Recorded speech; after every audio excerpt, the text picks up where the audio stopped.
ठीक है बच्चों, तो ये जो चैप्टर का नाम है, ये चैप्टर का नाम है टीडीएस एंड टीसीएस। आपके एग्जाम में ये कितने मार्क्स का आ सकता है बच्चे?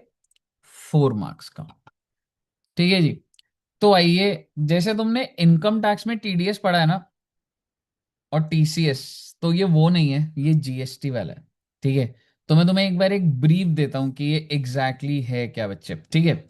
तो अगर आप देखेंगे, जैसे सपोज करो एक इंसान है ए और एक इंसान है B. A is a supplier, B is a recipient. तो जब ये कोई चीज 1,000 रुपए की बेचता है और मान लो 100 रुपए का जीएसटी लगता है, तो इनवॉइस कितने का बनता है बच्चे? 1,200। बहुत अच्छी बात है। तो अब आप मुझे बताइए, बी इसको कितने रुपए देता है? 1,200। 1200। फूल। और फिर ए क्या करता है? सेंट्रल गवर्नमेंट को 100 दे देता है और स्टेट गवर्नमेंट को 100 रुपए ऐसा ही होता है ना बच्चे? Yes sir. ठीक है। अब बस मैं आपको ये कह रहा हूं कि बी जो है ना, या मैं ऐसे बोलूं कि जो गवर्नमेंट है, गवर्नमेंट कह रही है नहीं नहीं यार, अगर ये ए थोड़ा सा, आई I मीन थोड़ा बदमाश निकला, तो ये तुमको पैसे नहीं देगा। ठीक है, तो क्यों ना इस ट्रांजैक्शन को बोथ वेज ट्रैक करा जाए। तो बी को बोला गया है कि सुन भाई, मैं ऐसे एक रैंडम अमाउंट ले रहा हूं, ठीक है, कि सुन भाई तू 1,200 मत दियो, तू 1,200 में से ना 10 रुपए रोक ले, यानी कि तू कितने दे इसको? 1,190। क्या आपको पहले यहां तक बात समझ आई? Yes sir. ठीक है जी। अब इस 1,190 की बाइफरकेशन क्या हो गई कि 1,000 तो इसको अपना तो मिला ही मिला, लेकिन बस ये हो गया कि 5-5 रुपए टीडीएस कट गया। यानी कि ये बंदा सेंट्रल गवर्नमेंट को 95 देगा और ये 95 देगा। अरे सर, ये तो सेंट्रल गवर्नमेंट को नुकसान है। नुकसान नहीं है बच्चे।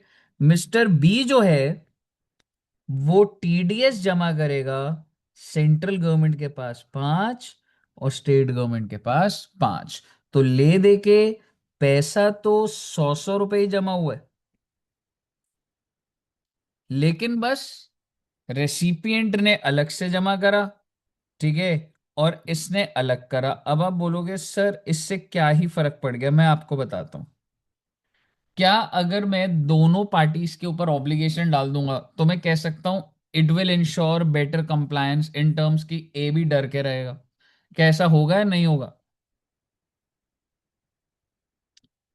है ना? तो यस। बेसिकली बी ने क्या कर दिया? बी ने टीडीएस को डिडक्ट कर लिया। क्या आपको मैकेनिज्म समझ आया पहले? हाँ जी सर। अब इसके अंदर हम गहरा घुसते जाएंगे, लेकिन एक सिंपल सी बात समझो। जैसे तुमने इनकम टैक्स में देखा था कि भाई जो भी बंदा पैसा दे रहा है वो पूरा पैसा नहीं देता, थोड़ा सा काट लेता है, तो इसने भी यही करा। बस ये वो जो इसका अपना 1,000 था उसमें से नहीं काटा, जो सेंट्रल गवर्नमेंट स्टेट गवर्नमेंट का, वो कहता है ये तू पूरा सरकार को मत दियो, मैं दे दूंगा। ठीक है। और मैं जमा कर दूं। तो अगर आपको यहां तक बात क्लियर है, तो आइए टीडीएस का ओवरव्यू पढ़ते हैं। मुझे बता दो कि मुझे सीजीएसटी टीडीएस का रेट क्या है? 1% सीजीएसटी, 1% एसजीएसटी, और अगर यूनियन टेरिटरी में है तो 1% यूटीजीएसटी। जैसे अगर जब चंडीगढ़ में होते हैं ना बच्चे, तो Chandigarh is a union territory, तो वहां पे सीजीएसटी और यूटीजीएसटी लगता है, फिर वहां पे एसजीएसटी नहीं लगता। ठीक है। लेकिन सर अगर इंटरस्टेट हुआ तो हाँ, लिखा तो हुआ है बच्चे, इंटरस्टेट के केस में 2% टीडीएस काट लेना। पहले मुझे बताइए, क्या यहां तक क्लियर है आपको? हाँ जी सर। अब ये 2% कैसे निकलता है, कौन सी ट्रांजैक्शंस है, क्या कहानी है, सारी बातें अभी हम करेंगे। ठीक है। तो आइए अब हम शुरू करते हैं। सबसे पहली बात, पहले मेरा फोकस पूरा का पूरा किस पर है जी? टीडीएस। और टीडीएस कहता है एज पर सेक्शन 51, सर ये याद रखना है, हाँ जी। TDS is to be deducted by specified deductor, यानी कि ये जो बंदा है ना, इसको बोला जाता है डिडक्टर, और ये स्पेसिफाइड है। यानी कि ये जो नीचे जो एग्जाम्पल बना हुआ है ना, यानी कि जो रेसिपिएंट होगा, जो टीडीएस काटेगा, वो स्पेसिफाइड बंदा होगा। कितना परसेंट काटेगा? 2% इफ गुड्स और सर्विसेज सप्लाइड व registered for a value exceeding 2.5 lakh. अच्छा जी, एक बात बताओ, अगर जो वैल्यू है वो 1 लाख हो, तो क्या टीडीएस लगेगा? मान लो मैं तुम्हें कोई चीज बेच रहा हूँ 1 लाख प्लस जीएसटी, तो क्या टीडीएस प्रोविजन लगेंगे या नहीं लगेंगे? नहीं लगेंगे। नहीं सर। ठीक है ना? तो देखेंगे एक बार क्या लिखा हुआ है, ठीक है? धीरे धीरे छोटी छोटी चीजें माइन्यूटली जब जब लिखा आ रहा है मैं बात करूंगा। तो आइए अब हम एक चीज देखते हैं। Section 51 sub section 1, TDS is to be deducted by deductor. Deductor, क्या तुम समझ पा रहे हो? डिडक्टर सप्लायर बोलूं या रेसिपिएंट बोलूं? क्या समझ आ रहा तुम्हें? Recipient recipient. ही होगा ना, हाँ जी। कितना परसेंट बच्चे? 2%। 2%। जहां जहां लिखा है इसका मतलब वो अंडरस्टूड है कि मैं आईजीएसटी की बात कर रहा हूं, नहीं तो 1% 1% होता। अच्छा, किस चीज पे? If invoice value exceeds 2.5 lakh. मुझे बताइए, क्या आपको यहां तक कोई दिक्कत पहले? No sir. चलिए, अब एक बार जरा स्टेप बाय स्टेप जैसे जैसे जाएंगे गहरी बात आती रहेगी, अब देखिएगा। सर जी, विजय माल्या जी हैं, एक रजिस्टर्ड सप्लायर है। ओहो, सर ये रजिस्टर्ड होना चाहिए। हाँ बेटे हाँ। कैसे पता लग रहा है सर? देखो बेटे, थोड़ा गहरा पढ़ना पड़ेगा। समरी के अंदर भी लिखा हुआ है if it is supplied by a registered person, यानी कि अगर ये बंदा अनरजिस्टर्ड होता तो क्या टीडीएस लगता? नहीं। ठीक है, ये बात समझ आई पहले सब बच्चों को? Yes sir. कूल। तो बेसिकली एक रजिस्टर्ड पर्सन है, और वो किस वैल्यू से ऊपर सप्लाई कर रहा है? 2.5 लाख। सर क्या 2,30,000 यानी कि 2,30,000 प्लस जीएसटी मिला के 2.5 लाख से ऊपर जा रहा है? मान लो बिल कितने का है? 230 का, और 30,000 का जीएसटी, तो 260 हो गया। क्या टीडीएस लगेगा या नहीं लगेगा? क्या कहते हो? नहीं लगेगा। क्यों? ये क्या लिखा हुआ है? Excluding CGST, SGST, cess and IGST. पहले बताइए। बहुत अच्छी बात है।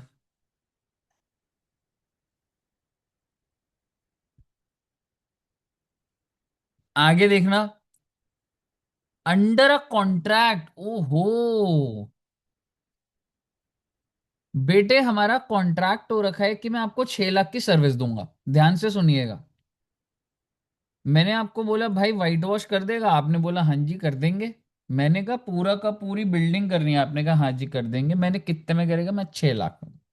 ठीक है, तुम्हारा कॉन्ट्रैक्ट कितने का हो गया? 6 लाख का। आपने पहला बिल रेस करा, 6 लाख का नहीं करा, आपने कहा सर ये अभी 50,000 का काम हो गया, मैं 50,000 का बिल रेस कर देता हूँ। क्या टीडीएस लगेगा या नहीं लगेगा? आंसर इज लगेगा। आप इंपॉर्टेंस कॉन्ट्रैक्ट को दीजिएगा। अगर तो देखो कुछ लिखा ही नहीं पेपर में, और सिर्फ एक ही इनवॉइस है, तो मैं उसको इनवॉइस इंडिपेंडेंट करूंगा। लेकिन अगर पेपर में आ जाए कि 10 लाख का कॉन्ट्रैक्ट है और 1 लाख का इनवॉइस रेस करे, क्या टीडीएस लगेगा? हाँ जी लगेगा, क्योंकि इंपॉर्टेंस किस चीज की है? Under a contract. क्या आपको यहां तक बात क्लियर है? Yes sir. अगर ये जो टीडीएस लग रहा है 1%, एसजीएसटी 1%, या फिर ये, अब ये बड़ा क्रेजी सा लग रहा है कि ये इंसान देखो, ये कौन है? ये है जी डिडक्टर। और ये डिडक्टर स्पेसिफाइड है या नॉन स्पेसिफाइड है? स्पेसिफाइड। तो देखिए ये कौन है स्पेसिफाइड डिडक्टर। कौन होते हैं? Which is notified. और अगर मैं आपको बोलूं ये सारे के सारे गवर्नमेंट एंटिटीज हैं, तो it is notified by GST council. तो ये कौन है ना भाई, इसके हमारे को नाम याद रखने पड़ेंगे। तो भैया जी आपका नाम क्या है? 51 आई मीन ये सारे के सारे बंदे स्पेसिफाइड डिडक्टर है, यानी कि टीडीएस के प्रोविजन इस पे लगते हैं। और ये कौन है 51? उन्होंने central government department, state government department आपको याद रखने पड़ेंगे बच्चों।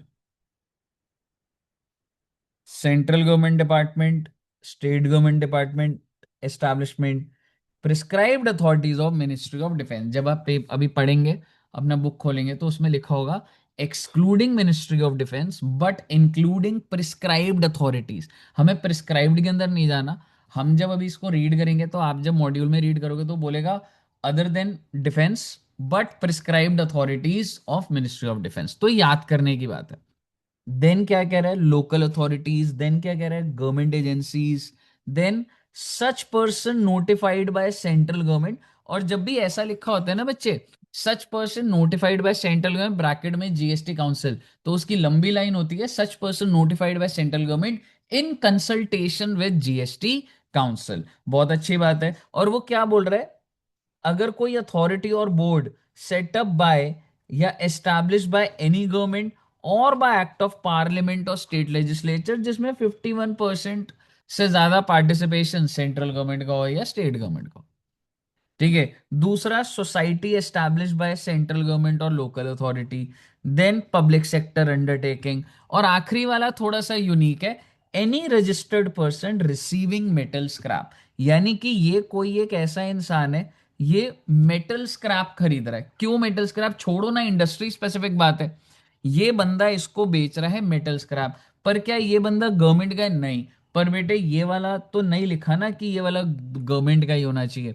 तो अगर आप पॉइंट नंबर डी देखेंगे, तो वो क्या बोल रहा है, any registered person receiving metal scrap from a registered person. देखो एक बात तो तय है कि ये बंदा तो रजिस्टर्ड ही होना चाहिए। क्योंकि देखो बेटे, अगर अनरजिस्टर्ड है तो ये क्या ही जीएसटी चार्ज करेगा और इसका क्या ही टीडीएस काटूंगा मैं। कॉमन सेंस भी तो लगाइए। अगर ये बंदा अनरजिस्टर्ड होता तो क्या जीएसटी लग रहा होता, मेरा आपसे सवाल है।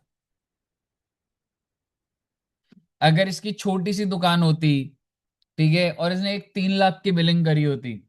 सर 3 लाख की बिलिंग तो बड़ी होती है, नहीं होती बेटे। 20 लाख तक का धंधा साल का विदाउट रजिस्ट्रेशन कर सकते हैं।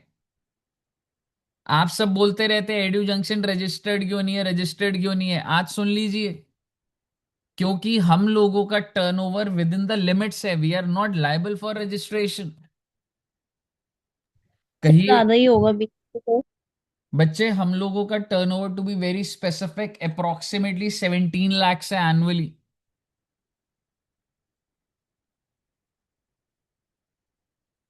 आई होप आप बात का भरोसा कर पा रहे हैं। नहीं सर। मैं 17 में मजाक कर रहा था, 19 तक पहुंच गया अभी, समझ रहे हो? वो चीज है। ठीक है। अच्छा, मुझे एक बात बताइए, तो सर आप ये सारी बातों से क्या बोलना चाह रहे हो भाई? मैं ना ये बोलना चाह रहा हूँ, ये जो कूल सा भाई बना रखा है ना, ये स्पेसिफाइड वाला है भाई। ये है इसका एरिया। और पेपर में ऐसा आ सकता है कि भाई ये कौन कौन से स्पेसिफाइड है, एक थ्योरेटिकली ये भी बता दो, तो आपको ये एग्जैक्ट याद होना चाहिए। मुझे बताइए, क्या आपको ये बात क्लियर है? Yes sir. अब मैं आपको ना एक बड़ी छोटी सी बात बोलने जा रहा हूँ। ये वाला आपने चैप्टर करा नहीं है, बट आप समझिएगा। जब ये जो भाई है जो कूल सा दिख रहा है, ये जब सेंट्रल गवर्नमेंट को 5 रुपए जमा करेगा, स्टेट गवर्नमेंट को 5 रुपए जमा करेगा, तो आप सोच के देखो कि इसने टोटल पेमेंट उधर कितने की करी होगी इसको, 1190 की। Yes sir. और 10 रुपए तो इसकी जेब से तो 1200 ही जाने थे। हाँ जी सर। बिल्कुल। जब ये जमा करता है ना, तो ना जैसे टीडीएस होता है ना बच्चे, जैसे अगर अब तुम मेरे यहाँ नौकरी कर रहे हो, मैं तुम्हारा टीडीएस काट रहा हूँ, तो वो तुम्हारी स्टेटमेंट में रिफ्लेक्ट कर जाता है कि एक तरीके से आपने ही तो पे करा है, एम्प्लॉय ने ही तो पे करा है। ऐसा ही होता है ना। टीडीएस तो पढ़ लिया ना आपने। हाँ। इसी तरीके से ये जो स्पेसिफाइड डिडक्टर है, जब ये जीएसटी को जमा करेगा, तो ये विजय माल्या के बिहाफ पे कर रहा है। और जब ये जमा कर देगा तो ये मान लिया जाएगा कि साक्षात विजय माल्या जी ने जमा करा है, क्योंकि इस ट्रांजैक्शन पे जिम्मेवारी तो विजय माल्या जी की थी। ये तो बस हमने उन्हें बोला कि आप 95 कर दो और वो रेसिपिएंट को बोल दो जमा करने को। तो जमा डिपॉजिट स्पेसिफाइड ने करा है, बट ये किसके कैश लेजर में, कि कैश लेजर क्या होता है आपको भी नहीं पता। कैश लेजर होता है कि इस बंदे ने सरकार को कैश कितना दिया।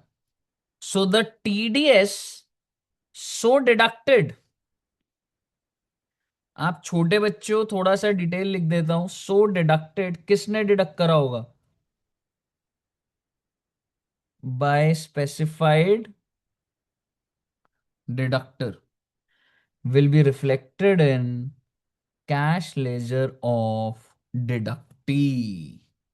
डिडक्टी बोले तो विजय माल्या। अच्छा जी, बताइए, कोई दिक्कत यहाँ तक? सर मतलब वो गवर्नमेंट में जो दिखाएगा वो होगा कि विजय माल्या ने उसे पे किया है। विजय माल्या के बिहाफ पे हुआ है। अच्छा, ओके सर। क्योंकि अल्टीमेटली लाइबिलिटी तो विजय माल्या की ही है ना, मतलब Vijay Mallya has to deposit no. देखो ओके सर। तुम कल को जब इनकम कमाओगी, तो अल्टीमेटली टैक्स की लाइबिलिटी तो तुम्हारी है ना। टीडीएस के प्रोविजन है कि मैं पे कर दूंगा, लेकिन अल्टीमेटली वो टैक्स किसका है? आप ही का है ना। समझ रहे हो? यानी एक बार कि शॉर्ट में बता दो फिर से। देखो, अगर मैं तुम्हें एक बात बोलूं, क्या मैं कह सकता हूं सप्लायर खुद से कितना कितना पे कर देगा? 95 अग्री करते हैं आप? पहले बताओ। Yes sir. अब आप मुझे बताइए, मिस्टर बी जो ये 5 5 रुपए पे करेगा ना, आप इसका एरो बना सकते हैं और आप बोल सकते हैं that it will be reflected in cash ledger of mister A. मतलब सर, बेटे देखो, जैसे पेटीएम का लेजर होता है ना, ये हम एक चैप्टर पढ़ेंगे कि कैश लेजर होता है कुछ, ठीक है।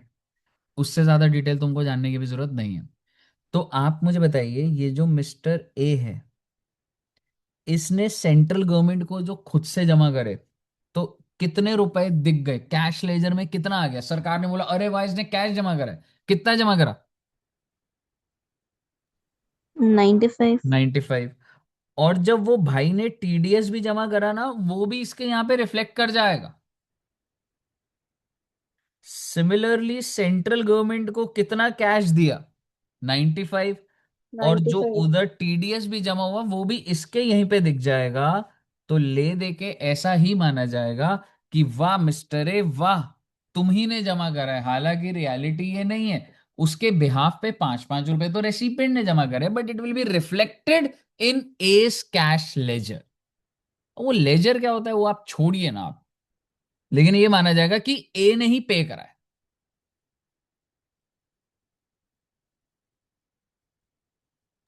Okay sir. क्लियर है? यस। चलिए, अब एक मैंने छोटा सा, ये अभी बीच में जो बना हुआ वो देखेंगे, एक छोटा सा कुछ बनाया है। ये एक सप्लायर है, चाहे आप गुड्स सप्लाई कर लो, चाहे आप सर्विसेज सप्लाई कर लो। हाँ ये बहुत इंपॉर्टेंट है, ये सप्लायर रजिस्टर्ड होना चाहिए या अनरजिस्टर्ड होना चाहिए? रजिस्टर्ड। एग्जैक्टली। इसने सप्लाई करे गुड्स और सर्विस। सर थोड़ा बताओ ना, वैल्यू कितनी है? 6 लाख और 1 लाख का जीएसटी, यानी कि इसने तो अपना बिल बना दिया होगा। कितने का बनाया होगा बताइए? 7 lakhs। बोलिए हाँ ना। जी सर। 7 लाख का बिल बन गया। रेसिपिएंट, ये जो रेसिपिएंट है ये कोई भी रेसिपिएंट है या स्पेसिफाइड रेसिपिएंट है? स्पेसिफाइड। स्पेसिफाइड। एग्जैक्टली, उनके आपको नाम याद रखने पड़ेंगे। तो भाई इसको टीडीएस काटना पड़ेगा, क्योंकि ये स्पेसिफाइड रेसिपिएंट है, वो सप्लायर है, 2.5 लाख से ऊपर का इनवॉइस हो गया है, टीडीएस कटेगा। तो टीडीएस किस वैल्यू पे कटता है? 6 लाख का 1%, यानी कि वैल्यू ऑफ द गुड्स और सर्विस 6,000। और एसजीएसटी भी 6 लाख का 1%। और अगर ये इंटर स्टेट होता तो मैं यहाँ पे लिख भी देता हूँ, इन्होंने सप्लाई कौन सी करी है? Intra state. और अगर इंटर होता तो कह सकता हूं कितना रेट कट जाता? 2%। यहां तक क्लियर है? Yes sir. अगर तुमको समझ आ रहा है तो क्या तुम बता सकते हो ये इसको कितना पे करेगा? 7 लाख में से कितने माइनस कर देगा? 12,000। He will pay 6,88,000।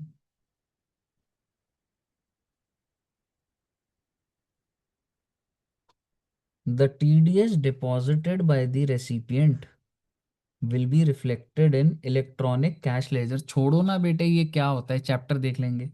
Of the supplier. अच्छा जी, अब बोलिए, अब आपको अच्छा लगा होगा।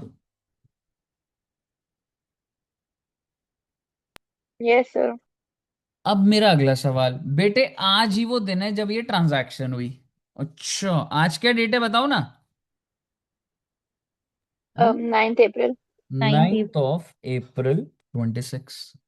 तो सवाल ये है कि आज ही बेचा, आज ही इनवॉइस हो गया, ठीक है।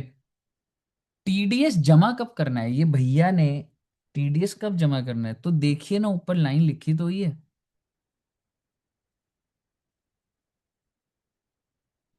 बता दीजिए।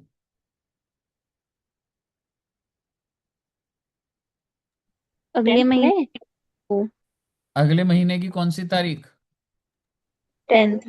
10th में। Exactly, exactly.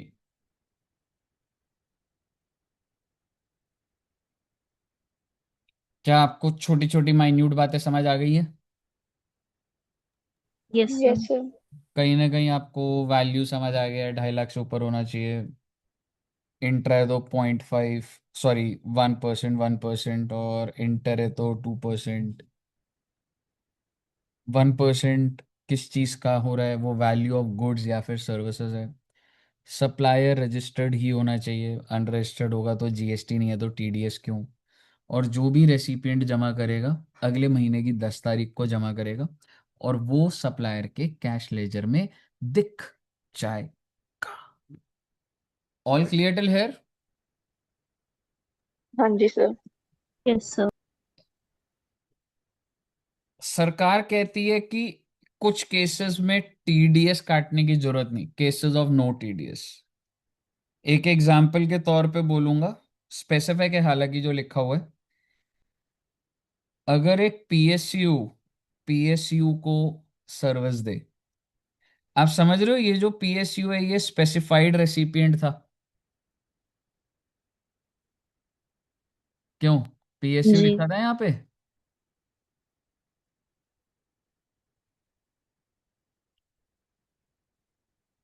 लिखा है ना। Yes sir. तो अगर एक पीएसयू को सर्विस दे, सर क्या ये पीएसयू रजिस्टर्ड है? हाँ बेटे, ये मान के चल रहे हैं रजिस्टर्ड है। तो क्या टीडीएस लगेगा? Answer is no. क्यों नहीं लग रहा सर? बेटे आप टीडीएस की गहराई में जाइए ना। सरकार की कोशिश क्या है? सरकार की कोशिश ये है कि वो ट्रांजैक्शंस का ट्रैक रखे, और सरकार को पीएसयूज पे भरोसा है। तो अगर एक गवर्नमेंट एजेंसी ही, यानी अगर एक स्पेसिफाइड रेसिपिएंट की जो लिस्ट है, अगर वो ही सप्लायर हो और वो स्पेसिफाइड रेसिपिएंट को दे रहा हो, तो क्या ही करना है ना। समझ रहे हो? And to be very specific, 51(1)(a, ये वाला, 51(1)(b एंड C, अगर ये एक दूसरे को सर्विस देते हैं तो इनमें टीडीएस नहीं है। हालांकि आप बोलोगे सर यहाँ पे नहीं लिखा हुआ, बट आप उतना गहरा मत जाइए, फिर पीएसयू तो लिख ही दिए, तो उन्होंने सही से नहीं लिखा हुआ। बट मुद्दे की बात ये है कि अगर ये भी स्पेसिफाइड और ये भी स्पेसिफाइड, तो ये तो भरोसे की ऑर्गेनाइजेशंस है, टीडीएस की जरूरत नहीं पड़ेगी। All clear till here? Yes yes. Sir.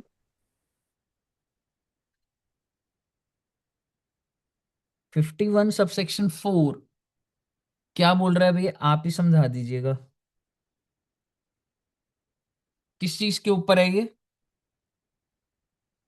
TDS certificate to be issued. Certificate, हाँ जी, क्योंकि अब तुमने थोड़ा टीडीएस इनकम टैक्स में पढ़ा तो समझोगे।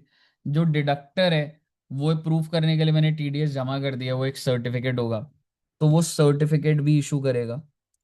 ठीक है, और कौन से फॉर्म में सर्टिफिकेट निकलता है? जीएसटीआर से। GSTR 7A। आपको थोड़ा सा याद करके चलना पड़ेगा, हम रिटर्न चैप्टर में जाएंगे तो वहां भी ये फॉर्म नंबर दिखेंगे, बट कोई बात। क्या अगला सेक्शन सब सेक्शन आपको क्लियर है?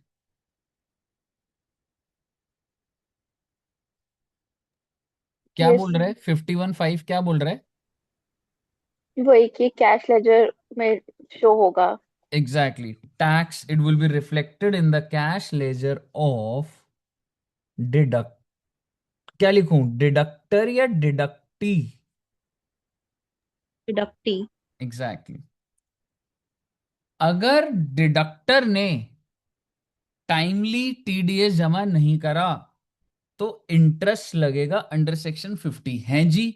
हाँ जी, अगर आप कोई भी पेमेंट करनी है और अगर आप वो लेट करोगे तो सरकार आपसे इंटरेस्ट लेगी। कौन से 50? सर क्या है, पढ़ेंगे? हाँ बेटे हाँ, पेमेंट अंडर जीएसटी में पढ़ेंगे। अभी तो आपको सिर्फ एक लाइन समझनी है बस कि इंटरेस्ट लगेगा। TDS deducted if not deposited bye deductor on और बिफोर द ड्यू डेट। और ड्यू डेट क्या थी बच्चे? 10th of next month. 10th of next. Of next month. कभी कभी अगर ऐसा हो जाए कि आपने ज्यादा जमा कर दिया, यानी कि बनता था 600 आपने 800 जमा कर दिया, तो ईदर डिडक्टी और deductor will get the refund. Sir ये कैसे होगा, सर क्या लॉजिक, हमें नहीं जानना। रिफंड वाले जो चैप्टर है वो हमारे है ही नहीं, ठीक है, वो आप फाइनल में पढ़ोगे। ठीक है, no refund if excess is reflected in the cash ledger of the deductee. Just आपको ये रेके रखना है कि भाई अगर अब कैश लेजर में दिखी गया तो कोई रिफंड नहीं मिलेगा, मुझे इसके अंदर कोई एनालिसिस की बातें नहीं करनी। मुझे बताइए कोई दिक्कत यहां तक? No sir. अब आप मुझे बताइए ये जो टीडीएस सर्टिफिकेट है इसमें क्या क्या बातें होती हैं वो यहाँ लिखी हैं। सर क्या पेपर के लिए रेलेवेंट है? हाँ बेटे हाँ। हो सकता है पेपर में सिर्फ यही आ जाए कि टीडीएस सर्टिफिकेट में क्या क्या चीजें लिखी होती हैं। तो टीडीएस सर्टिफिकेट नंबर, डिडक्टर का नाम, GSTIN, ये रजिस्ट्रेशन नंबर होता है डिडक्टर का, GSTIN of deductee, legal name of deductee, trade name, legal name होता है रजिस्टर्ड किससे है, ठीक है, ट्रेड नेम होता है कि मार्केट में हर कोई कैसे जानता है, किस टैक्स पीरियड का काटा है, what is the nature of supply, intra inter, और कितना अमाउंट है। ये आपको छोटे छोटे वर्ड दिखेंगे, सारी बातें लिखी हुई हैं, बट आप अपनी बुक से पढ़ेंगे तो आपको दिखेगा भाई तो 6-7 लाइनें बन रही हो। मुझे बताइए कोई दिक्कत यहाँ तक? No sir. No sir. Cool. अब मैं एक चीज बोलूंगा, बस अच्छा पॉइंट आने वाला है, ठीक है। रजिस्ट्रेशन चैप्टर अलग है बच्चे। तो ये जो डिडक्टर है कौन, ये जो बंदा है मेजरली ये कौन है, कहने से सेंट्रल गवर्नमेंट। Yes sir. तो ये रजिस्ट्रेशन कैसे कराएगा सर, क्यों रजिस्ट्रेशन करानी है बेटे, कैसी बातें कर रहे हो? आपको जीएसटी में रजिस्ट्रेशन करानी पड़ेगी, ठीक है। और पहले मैं नीचे वाली लाइन पढ़ो, एनी पर्सन, ये आपको ना जब तुम वो चैप्टर पढ़ोगे ना रजिस्ट्रेशन का बहुत ही जल्द, तब तुम्हें कनेक्ट होगा, हाँ हाँ सर ने वो बताया था। Any person who is liable to deduct TDS has to make mandatory registration. कौन से सेक्शन में बच्चे? इसको हम बहुत गहरा 24। पढ़ेंगे।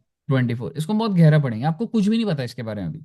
बस अब इतना समझो कि अरे भाई तुम्हारी तो वाट लग गई भाई, तुम्हारे को मैंडेटरी रजिस्टर कराना है। और कितने दिन में ग्रांट हो जाएगी रजिस्ट्रेशन टीडीएस वालों को? 3 days।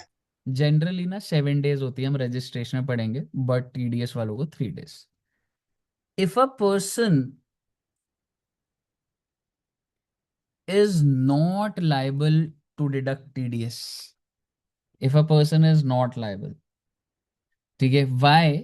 क्योंकि सर अब मुझे टीडीएस नहीं काटना, क्यों? छोड़ो ना बेटे, हो सकता है कि वो बंदा 1 लाख की बिलिंग करता हो और अब मेरे ऊपर टीडीएस नहीं है या वोट एवर, तो he can cancel such registration subject to satisfaction of proper officer. आपको सिर्फ थ्योरेटिकल बातें करनी है, पेपर में आ जाएगा discuss the registration provisions for person who is required to deduct TDS. And application for registration manually जाएगी या इलेक्ट्रॉनिकली जाएगी? इलेक्ट्रॉनिकली। कहीं ना कहीं आप देख रहे हैं कि आपको जब एक बार समझ आ गया तो ये सारे पॉइंट बताऊंगे तो आपसे आपके 2-4 नंबर इंटैक्ट हो जाते हैं। मुझे बताइए, क्या यहाँ तक क्लियर है? हाँ यस जी सर। सर। अब मैं आपके साथ जो मेरा एक पॉइंट है ना वो डिस्कस कर रहा हूँ, पर उससे पहले अब आपको एक कनेक्ट करना पड़ेगा, एक जो आखिरी पॉइंट है ना हमारा, ये वरना समझ नहीं आएगा आपको। एक बात बताओ, अगर मैं कालका जी को G31 को रजिस्टर कराऊं, आपको रजिस्ट्रेशन कुछ नहीं आता, मैं थोड़ा सा सिखा रहा हूं आपको, कि अगर जीएसटी में रजिस्ट्रेशन लेनी होती है तो वो एड्यू जंक्शन रजिस्टर हो रहा है या एड्यू जंक्शन की शॉप रजिस्टर हो रही है? सर जैसे शॉप कैसे मतलब? शॉप रजिस्टर होती है, जीएसटी में दुकान रजिस्टर होती है, ठीक है, लाइक मतलब दुकान जैसे, अलग है, टीम अलग हाँ है। हाँ, पर्सन अलग है। पर्सन का तो पैन कार्ड होता है, मान लो एड्यू जंक्शन का जो पैन कार्ड है ना, तो who will be the applicant? Edu junction, ठीक है। लेकिन जीएसटी पूछेगा कि एड्रेस बता, एड्यू एड्रेस किस चीज का, बोले जहां से तुम बिजनेस चलाते हो वो लोकेशन बता मेरे को, मैं उसको रजिस्टर करता हूं, ठीक है। तो जीएसटी के अंदर ना प्रिमाइस रजिस्टर होती है, बंदा रजिस्टर नहीं होता। तो जैसे अगर मैकडोनल्ड्स है ना, तो मैकडोनल्ड्स की जो ब्रांच है, जैसे जो ऑपोजिट है, वो रजिस्टर्ड। अगर वो ब्रांच बंद होके 3 दुकानें शिफ्ट होएगी ना, तो आपको वो रजिस्ट्रेशन को हटाना पड़ेगा आपको, ठीक है। पहले इतनी बात समझ मतलब आई आपको? बेसिकली वो हाँ। जिस यस जगह सर। पे है वो जगह रजिस्टर होगी। एग्जैक्टली वो जगह होती है। और मैं आपको एकदम बेसिक आइडिया दे सकता हूँ, हम इतना डिटेल जाएंगे जब आप रजिस्ट्रेशन में होगे, मैं आपको एक बेसिक आइडिया दे सकता हूँ कि भाई जहां से तू सामान बेचता है ना भाई, उसको रजिस्टर कराया जाता है, ठीक है, पहली बात। तो एड्यू जंक्शन जो है, कहने से G31 को रजिस्टर कराएगा। Yes sir. फूल। तो आप जब रजिस्टर कराते हो तो आपको अप्लाई करना पड़ेगा। कहाँ अप्लाई करोगे आप? ऑफलाइन या ऑनलाइन? ऑनलाइन। ऑनलाइन। इलेक्ट्रॉनिकली। पर अगर मैं ऑनलाइन अप्लाई करूंगा तो कोई ना कोई तो ऑफिस में जीएसटी के बैठा होगा ना, जिसके यहाँ पे पॉपअप होगा कि तुम्हारे एरिया में एक दुकान रजिस्ट्रेशन की एप्लीकेशन डाल रही है। बी स्पेसिफिक, ऐसे ही होता है काम। ऑनलाइन का मतलब हवा नहीं होता कि हमें क्या पता।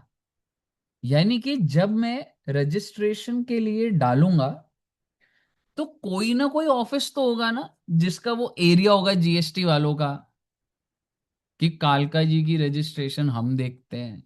ऐसा होगा या नहीं होगा? मैं आपको होगा सिंपल ये सर। कहना, एग्जैक्टली मैं आपको ये बोलना चाह रहा हूँ कि मैं जो रजिस्ट्रेशन लूंगा वो मैं स्टेट के पास लेता हूँ। अगर मेरी दुकान दिल्ली में है ना, तो मुझे रजिस्ट्रेशन दिल्ली गवर्नमेंट देती है। अगर मेरी दुकान यूपी में है तो यूपी की गवर्नमेंट देती है। अगर मेरी दुकान दोनों जगह है तो मुझे दो रजिस्ट्रेशन लेनी पड़ेंगी। दिल्ली वाली रजिस्ट्रेशन अलग, यूपी वाली अलग। अब आप बोलोगे क्यों? मुझे बताओ, जीएसटी से पहले क्या था? Sales tax. Yes sales sir. Tax सारी स्टेट अपना अपना हैंडल करती थी। आज के टाइम पे भी वही है, सारी स्टेट यस। कहती है ठीक है, जीएसटी में जो हमारी स्टेट में दुकान है हम रजिस्टर करेंगे, जो दिल्ली में वो दिल्ली वाला करेगा, जो केरला में वो केरला वाला करेगा, ऐसे ही चल रहा। यानी कि अगर मैं रजिस्टर करूं G31 को, तो मुझे कौन सी गवर्नमेंट रजिस्ट्रेशन देगी? Delhi. Delhi government. And let me tell you, अगर दिल्ली गवर्नमेंट ने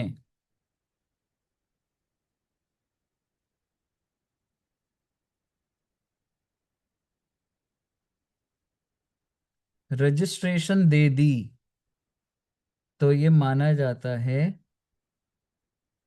that you are deemed registered by central government।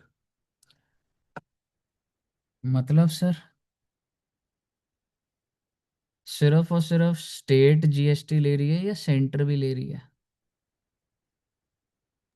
Central भी ले रही है। हाँ जी। सेंट्रल। तो मतलब आप दिल्ली में भी रजिस्टर हो गए, और अगर आप दिल्ली में रजिस्टर हो गए तो आपका एक खाता खुल गया SGST, जब तुम अपना लॉगिन करोगे दिल्ली। और दूसरा खाता कौन सा खुल जाएगा, क्योंकि तुम डीम्ड रजिस्टर्ड इधर हो, तो CGST। सीजीएस। और एक बात तो ऑब्वियस है ही कि IGST तो खुलना ही खुलना है, क्योंकि वो भी सेंटर से। आपको कोई आपत्ति तो नहीं आ रही? नो मन सर। में मन में अगर एक डाउट आ रहा है जो मुझे लग रहा है वो है, सर रजिस्ट्रेशन कितनी है? रजिस्ट्रेशन तो एक ही है बच्चा। यानी कि जितनी भी दुकानें होती हैं, मान लो मेरी सिंपल दिल्ली में दुकान है, तो मेरे पास एक नंबर है रजिस्ट्रेशन का, 15 डिजिट का नंबर होता है। और ये बोला जाता है भाई मेरी दुकान दिल्ली में, मैं दिल्ली में रजिस्टर्ड हूँ। वो तो इम्प्लाइड बात होती है कि सेंट्रल गवर्नमेंट तो होगा ही होगा। वन नेशन वन टैक्स है, CGST तो लगना ही लगना है। अब मुझे एक बात बताओ,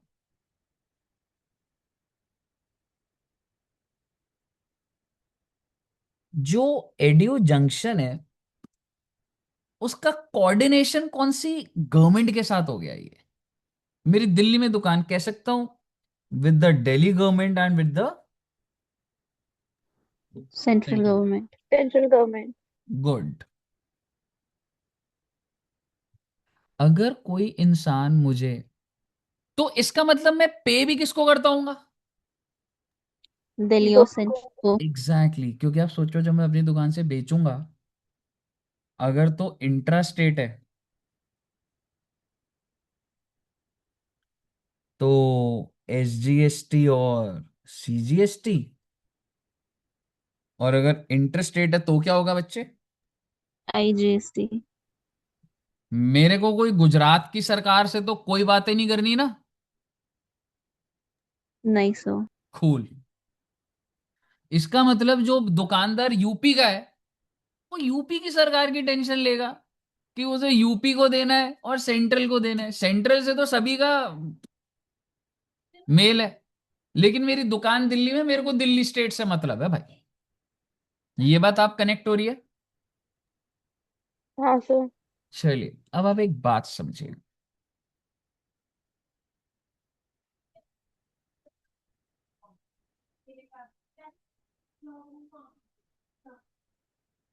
मैं जैसे जैसे बोलूंगा ना आप उतना ही करना। आपके कोई सवाल हो बिल्कुल पूछ सकते हो, लेकिन सुनिएगा। Location of supplier. भाई अब यो क्यों हुए, मुझे बता दो। एड्यू जंक्शन सप्लायर है तो उसकी लोकेशन क्या है? कालका जी। कालका जी। कैन आई से और दिल्ली? G31। हाँ एग्जैक्टली, वही। G31 कालका। रादर में और बेटर जाता हूं, आप मैकडोनल्ड्स ले लीजिए। तो पहले केस में अगर एक मैकडोनल्ड्स है, what is the location of supplier? LOS is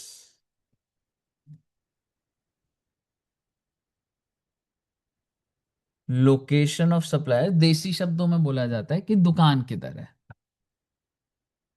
कहने से दिल्ली। मैकडोनल्ड्स की दुकान दिल्ली में है। Yes sir. अगला एक वर्ड होता है, ये भी चैप्टर है बच्चे, POS, place of supply chapter है, बहुत जल्द आने वाला है 2-3 चैप्टर के बाद। ये होता है कि तुमने सामान को बेचा कहाँ।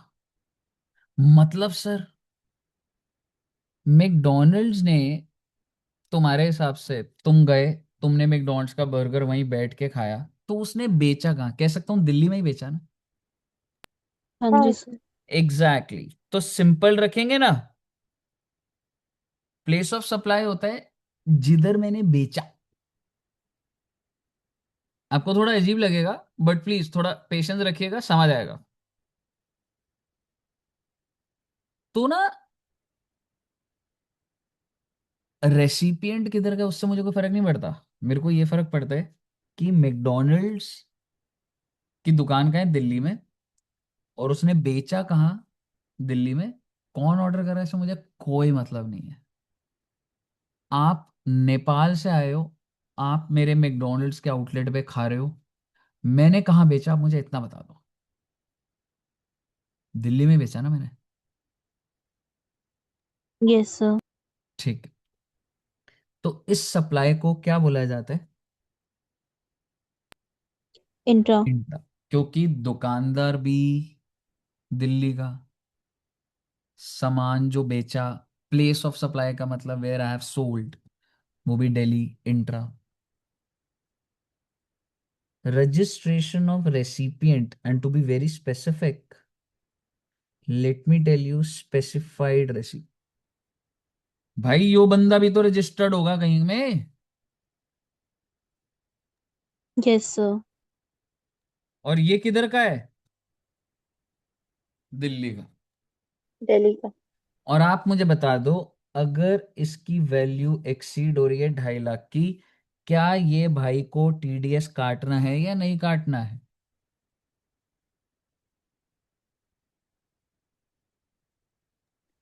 यस, काटना है। काटना है। तो अब थोड़ा और डिटेल जाइएगा।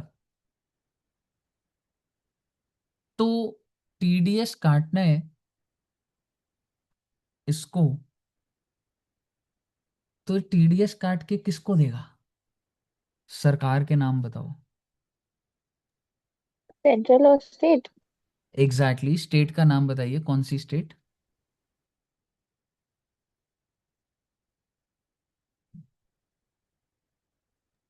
दिल्ली। Exactly exactly. दिल्ली और सेंट्रल। और CGST।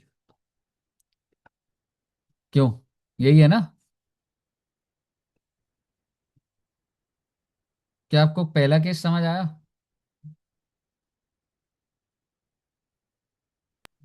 Yes sir. ठीक है, दूसरा समझिएगा। सप्लायर है दिल्ली का, पर उसने बेचा कहाँ? यूपी में। मतलब सर, बेचा यूपी में मतलब, भाई मेरी दुकान है, मैं फिर से बोल रहा हूं आपको, आप हो चाहे नेपाल के या आप हो केरला के, मेरे को आपका एड्रेस नहीं चाहिए। मेरे को ये बताओ माल कहाँ भिजवाना है जहां पे रिस्क एंड रिवॉर्ड ट्रांसफर हो रहे हैं। तो आप बैठे थे यूपी में, मैं दिल्ली की दुकान में बैठा हूं। आपने कहा 500 AC आ जाएंगे, मैंने कहा आ जाएंगे जी। मैंने कहा आ जाओ लेने, कह रहे लेने नहीं आएंगे।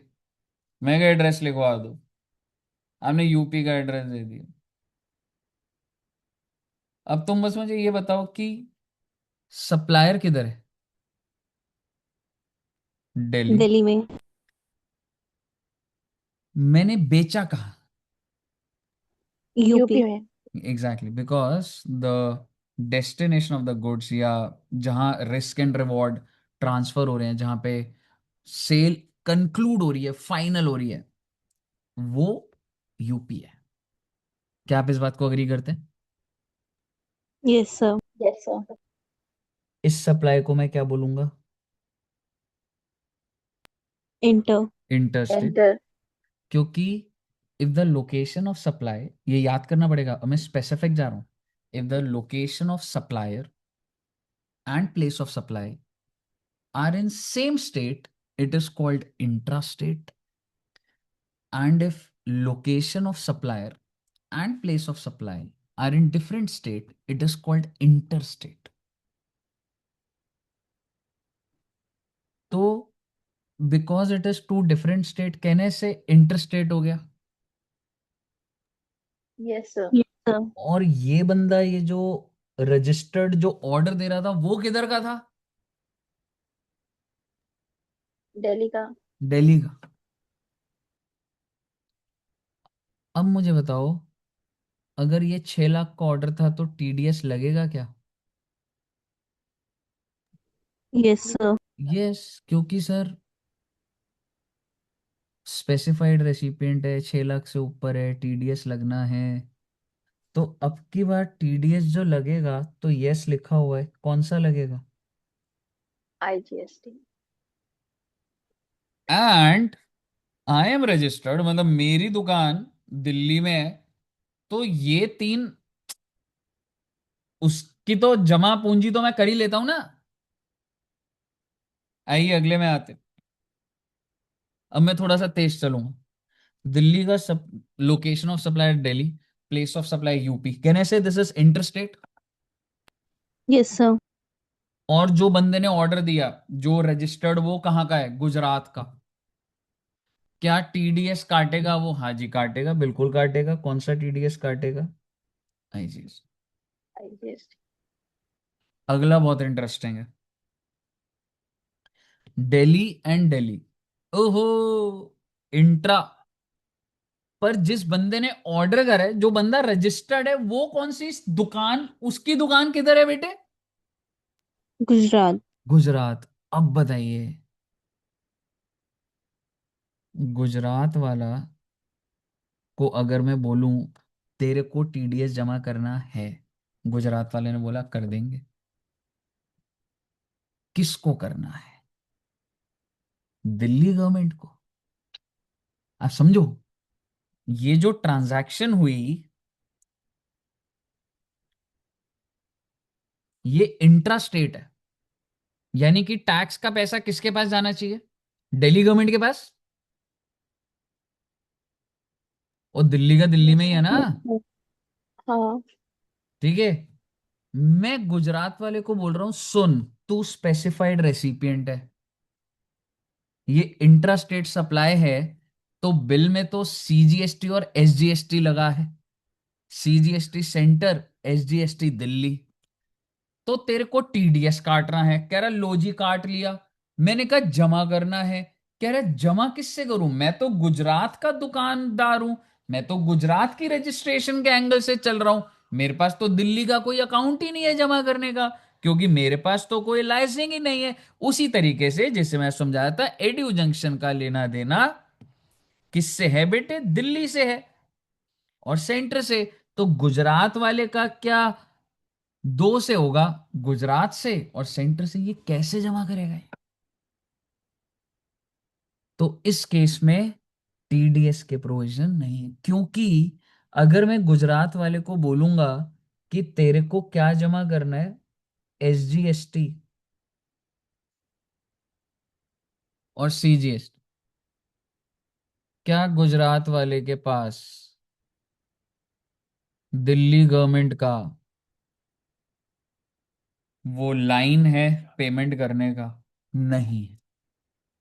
नहीं है उनके। सर आप कैसी बातें कर रहे हैं? मतलब इतना बड़ा देश, गुजरात का दुकानदार दिल्ली सरकार को पे नहीं कर सकता? नहीं कर सकता। क्योंकि जब आप अपनी दुकान रजिस्टर करते हैं तो आपका एक पोर्टल खुलता है। पोर्टल के अंदर आपके पास तीन ही बैंक अकाउंट आएंगे कि तुम गुजरात में रजिस्टर्ड हो। तुम या तो गुजरात को दोगे, या सेंट्रल गवर्नमेंट को, या आईजीएसटी। तुम दिल्ली गवर्नमेंट को देने का चैनल ही नहीं है सॉफ्टवेयर्स के अंदर। तो आप मुझे बताइए, क्या इस केस में टीडीएस लग पाता? नहीं। और नहीं। यही लाइन मैंने लिखी है एरो डाल के, because for the recipient who is in Gujarat it is not possible to pay TDS to the Delhi government. आपको समझ आया बच्चे? Yes sir. अगला देखिए, union territory one to union territory two, two different union territory, so it is inter. और ये भाई कहाँ का है? यूटी 1। और मैं कह रहा हूं कहीं का भी हो, ये केरला का हो ये। आप ये समझो ना, इंटर है तो जमा क्या करना है? आईजीएसटी। आईजीएसटी।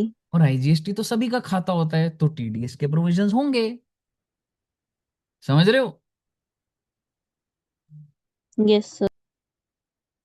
UT1, यहां पे भी UT1 लिख दीजिए। UT1 टू UT1, इंट्रा की इंटर, इंट्रा। इंट्रा। और ये कहां का रजिस्टर्ड है? मैं इसको UT2 भी लिख, हाँ ठीक है, UT2 लिख लीजिए। UT2 में रजिस्टर्ड है। अब आप मुझे बताइए, UT2 वाले के पास क्या UT1 का खाता होगा? नहीं सर। Exactly exactly. तो यहां पर भी, क्योंकि इसको जो जमा करना होता वो होता है UT1 को, और दूसरा CGST। पर दुविधा ये है, UT2 वाले के पास ये अकाउंट होगा ही नहीं। इस वजह से इसको नो कर दिया गया। क्या आप बच्चों को समझ आया? Yes sir. Yes sir. तो ये लाइन अब समझ आ रही है? अगर सप्लायर, एक ही केस है जहां पे ये टीडीएस प्रोविजन नहीं लगते।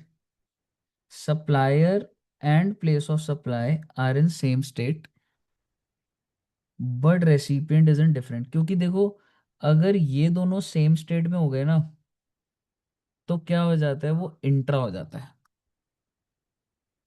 और रेसिपिएंट का क्या है, वो कोई और स्टेट का हो गया, तो उस केस में कोई भी टीडीएस नहीं। अगर supplier and place of supply are in two different, तो क्या हो जाता है, इंटर हो जाता है। और उसमें तो कोई झमेला ही नहीं है ना, उसमें तो जमा हो जाएगा ना बच्चे। Yes sir. आपको समझ आ गया? हाँ यस जी सर। सर। तो ये ना, मतलब मेरे को ज्यादा टाइम लगा आपको बताने में। क्यों? क्योंकि अभी ना थोड़े जैसे एक दो चैप्टर्स रजिस्ट्रेशन या कुछ है, तो वो है, तो ये चीज ना और भी ज्यादा आ जाएगी आपकी। पर मैं एक चीज लिखवा देना चाहता हूँ, क्योंकि जो जहां पर हो जाए वो वहीं हो जाए तो सही रहता है।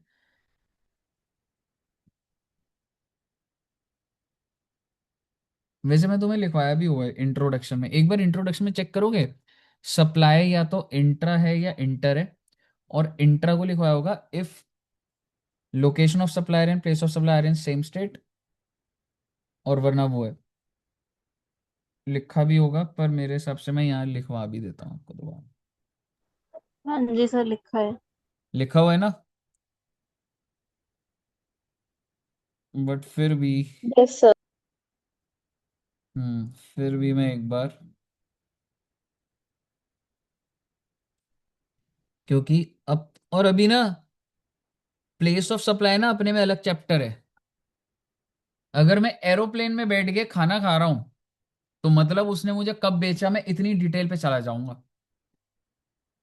अगर आप मूवी देखने जा रहे हो मूवी हॉल में, तो what is the place of supply, ऐसे बहुत डिटेलिंग होगी।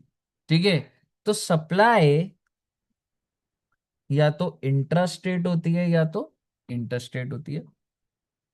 इंट्रास्टेट होती है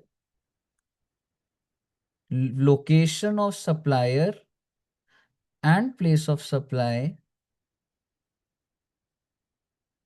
आर इन सेम स्टेट, या फिर यूटी। और इंटरस्टेट क्या होता है बच्चे? Location of supplier and place of supply are in two different states.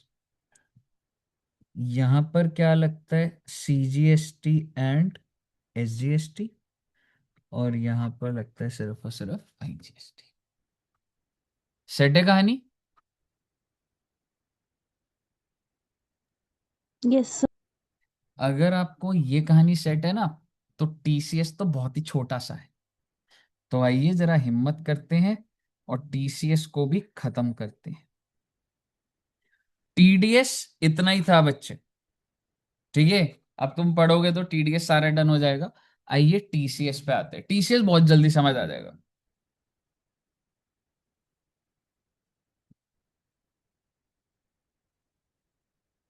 TCS का सेक्शन बताना बच्चे।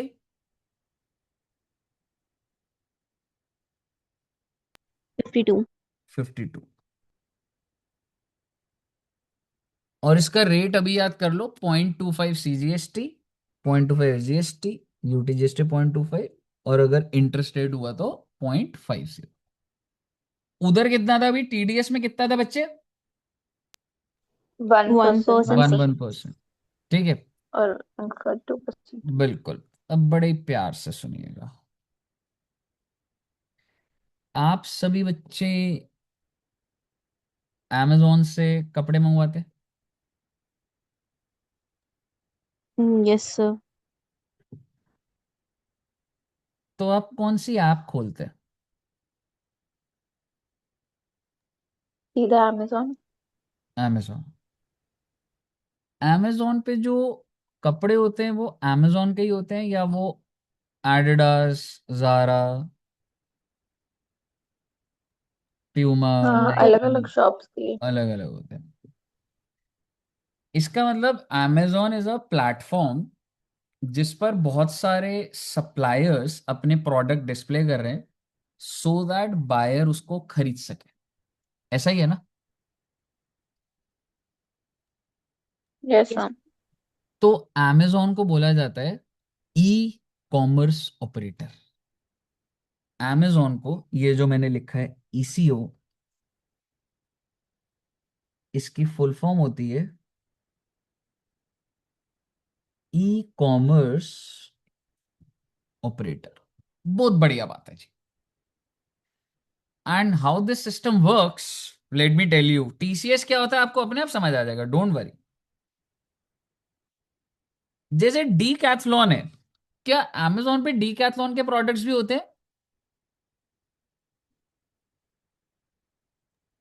हम्म। होंगे सर। ऑब्वियसली। है ना? मतलब जैसे अब ऐसा तो नहीं है ना कि, जैसे मैं तुम्हें ऐसे बोल देता हूँ, एडिडास क्या सिर्फ एडिडास की वेबसाइट पे मिलता है, या amazon पे भी एडिडास है? है। Exactly exactly। ठीक है। तो एक डी कैथलॉन बहुत बड़ा ब्रांड है। डी कैथलॉन ने अपने गुड्स को डिस्प्ले करा amazon पर। Point number 1। एक बंदा है जो ऑनलाइन सर्च कर रहा है amazon पे क्या खरीदूं, तो उसने ऑर्डर amazon को दिया। खरीदा उसने डीकैथलॉन का प्रोडक्ट, पर क्या वो डीकैथलॉन के साथ अब कम्युनिकेट कर रहा होता है या amazon के साथ कर रहा होता अमेजोन के साथ। है? amazon से कर। अमेजोन। तो उसने ऑर्डर प्लेस कर दिया, बहुत अच्छी बात है। अब क्या होता है, इसके घर में वो सामान आता है। वो सामान कौन लेकर आता है? डीकैथलॉन वाला या amazon वाला? Amazon Amazon. वाला। Exactly exactly। तो amazon से एक बंदा आएगा, amazon guy, will deliver and collect the payment. और पेमेंट क्या थी? भाई ने क्या खरीदे थे? शूज खरीदे थे। 5,000 के शूज थे, 1,000 का जीएसटी था, 6,000 की बिलिंग थी। और इस बंदे ने ये जो पेमेंट है ये किसको करी? डीकैथलॉन को या amazon को? अमेजोन को। एग्जैक्ट अमेजोन को। एग्जैक्टली। चाहे तुम कैश ऑन डिलीवरी कर लो तो भी amazon के बंदे के पास पैसा जाता है, चाहे तुम ऑनलाइन कर लो तो भी amazon के पास जाता है। अब amazon के पास कितने रुपए आ गए? 6,000। ऐसा है। amazon क्या करता है कि अच्छा ये जो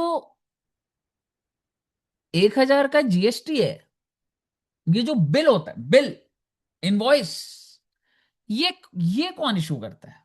आई mean this is the liability to pay to the government. This 1,000 lies with Decathlon or Amazon? Amazon.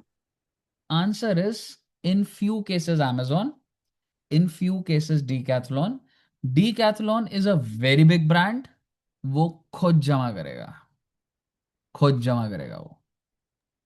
Sir तो अमेजोन अपनी कलेक्शंस डिकैथलॉन को देता ही होगा। बिल्कुल। और जो बिल है वो आप अपने ऑर्डर समरी में देखिए कि वो जो दुकानदार है, डीकैथलॉन है, Adidas, Nike, red tape, Puma, उनके बिल होंगे वो।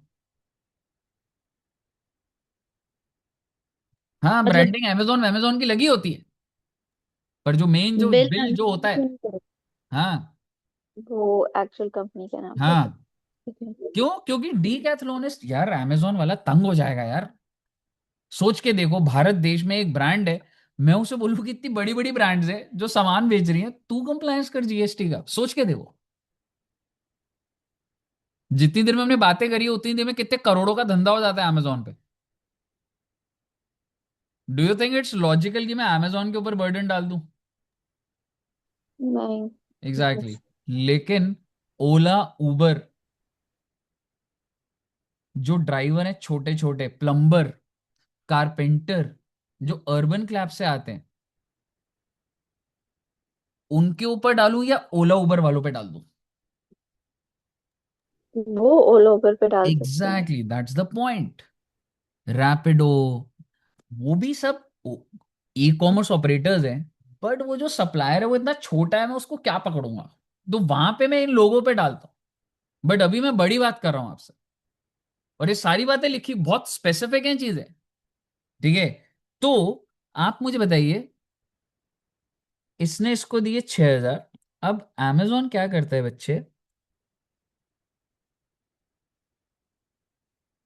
जीएसटी की कंप्लायंस सारी की सारी किसकी जिम्मेवारी होगी?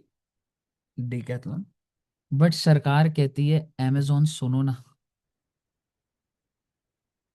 थोड़ी सी मदद कर दो ना। डीकैथलॉन तो दे ही देगा, तुम थोड़ा सा जीएसटी तुम भी जमा कर दो ना, मतलब जितना ये 1,000 रुपए है ना, जैसे जीएसटी डीकैथलॉन से ले लेंगे हम, पर तुम थोड़ा सा टीसीएस काट लो। टीसीएस काट लो मतलब है जी, मतलब ये कि तुम 0.25 सीजीएसटी और 0.25 एसजीएसटी काट लो। बट अभी के लिए मान लो कि अगर इंटरस्टेट है, तो सीधा सीधा मैंने कितना काट लिया बच्चे? पॉइंट। 0.5%। 0.5 किस चीज का? जीएसटी मिलाकर या वैल्यू ऑफ गुड्स और services? Value of value. Goods. Value of goods. Exactly, so can you tell me what is 0.5 of 5,000? 25 rupees, 1% होता, 25 रुपीज, है ना? हाँ जी। इसका मतलब इसको देने थे 6,000, लेकिन मैंने कुछ पैसा काट लिया, 25 रुपए, और मैं इसको दूंगा 5,975। इसको बोला जा रहा है टीसीएस, और ये टीसीएस डिपॉजिट करोगे amazon तुम on 10th of next month in which collection was, यानी कि जो भी टीसीएस कलेक्ट करा गया, कलेक्शन वलेक्शन के ऊपर ऐसा कुछ नहीं है, अभी की ट्रांजैक्शन तो अभी हो गई, will be deposited on 10th of सितंबर। रही बात डीकैथलॉन की, डीकैथलॉन मेरे बच्चे, तेरे को सरकार को कितना जीएसटी खुद से तू जमा करेगा, 975।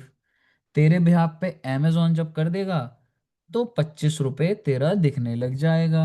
यानी कि जो टीसीएस डिपॉजिटेड बाय amazon, कितने रुपए, 25 रुपए, will be reflected in cash ledger of Decathlon. हम मान लेंगे कि डीकैथलॉन ने ही जमा करा है। ओके, क्या तो ये आपको, 975 में 25 ऐड के, ये वाला बता देना। मैडम ये वही है ना जैसे ऊपर टीडीएस में देखा था कि amazon जमा तो कर रहा है but it will be assumed कि ऑन बिहाफ ऑफ डीकैथलॉन कर रहा है, तो यही माना जाता है कि डीकैथलॉन ने पूरे 1000 जमा कर दिए। अच्छा, ठीक है। सेम जीएस सेम, वाला।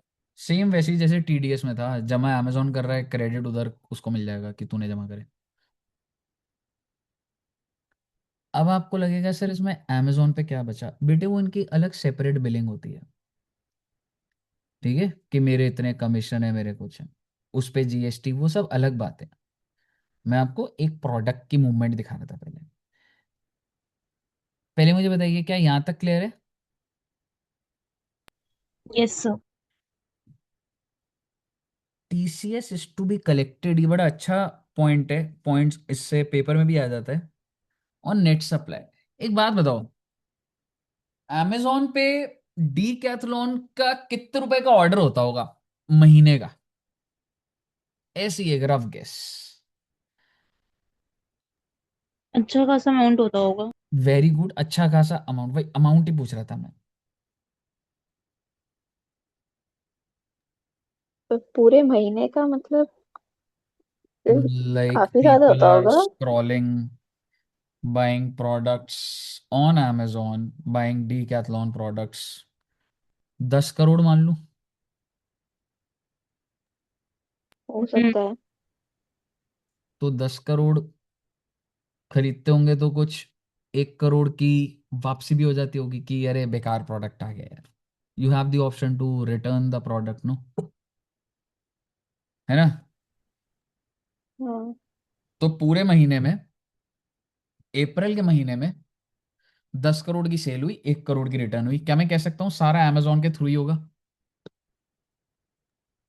हाँ। ठीक है, तो जो टीसीएस है is to be collected on value of net supply. यानी कि अगर मैं बोलूं कि डीकैथलॉन भैया 10 करोड़ की तेरी सेल हुई है और वापसी कितने की हुई है, 1 करोड़ की, यानी कि तूने नेट नेट मेरे यहां से कितने की करी है सेल, 9 9 करोड़ करोड़ की। 100 करोड़ की। इसके ऊपर टीसीएस लगेगा। अब भाई 9 करोड़ में से इंट्रा कितनी, इंटर कितनी, वो तो फर्दर बाइफरकेशन है ना, आपको तो बेसिक तो समझो आप। यानी कि sales minus returns for a month. Okay, कैसा लग रहा है बेटे, समझ आ रहा है? Yes sir. हाँ जी सर। अगली लाइन आपको आती है, अगली लाइन देखिए।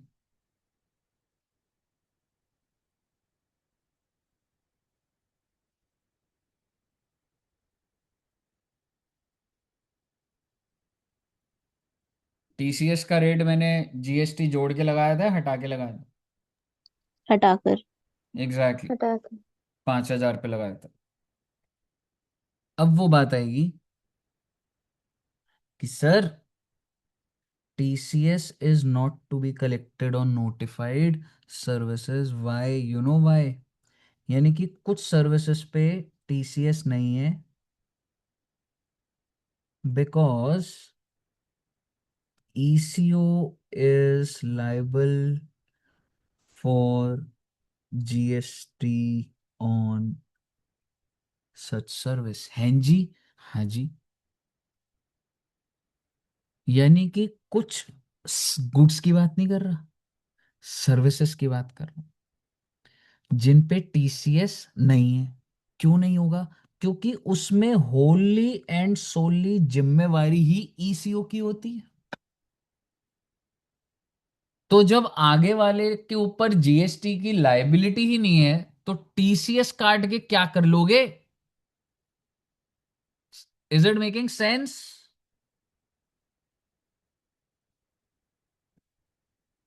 तो सर कौन सी है ऐसी service?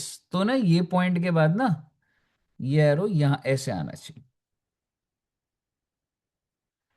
Service of transport of passenger by radio taxi, motor cab, motorcycle, any other motor vehicle other than omni बस।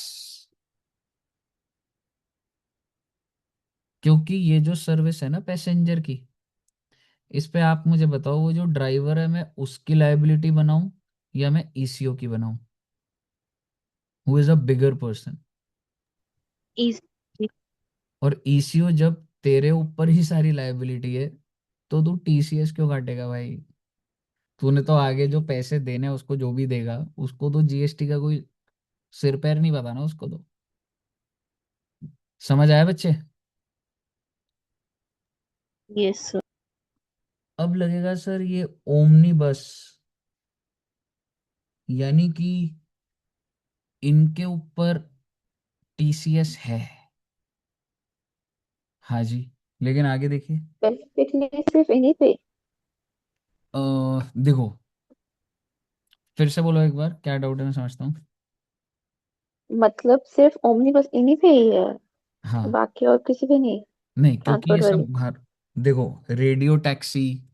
तुम एक बात बताओ, अगर कोई हम्म। बंदा, इसके मतलब हम देखेंगे, लेकिन इतना नहीं है, तुम ओला उबर समझो। तो कोई आम इंसान भी ऐसा होता है ना कि ओला उबर में ड्राइवर बन जाता है, होता है ना ऐसा? हाँ हाँ। और आपने अगर ओला उबर बुक करी है तो आपने देखा होगा कि वो ऐप में ही इनवॉइस देख लो, चाहे अभी चेक कर लेना, राइड की वैल्यू प्लस जीएसटी लगा होगा। ऐसे ऐसे तुम्हारे नोटिस हिसाब नहीं से, किया कभी। हाँ, तो वो ड्राइवर जीएसटी में रजिस्टर्ड है या ओला चार्ज कर रहा है? ओला चार्ज कर रहे हैं। एग्जैक्टली वाई, बिकॉज वो बहुत छोटा सप्लायर है, वो लेबर क्लास है। They are not familiar, they can not be assume to be familiar.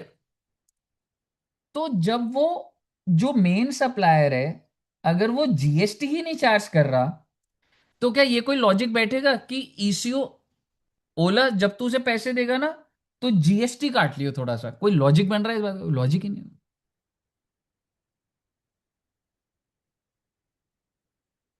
लेकिन अलग बात क्या हो गई, एक्सेप्ट क्या कर दिया इन्होंने? ओमनी बस। ओमनी बस। सर अब ओमनी बस ओमनी। भी क्या है? ठीक है, मतलब ये वो वैन होती थी ना, वो ओमनी बस क्या होती है देखिए आपने?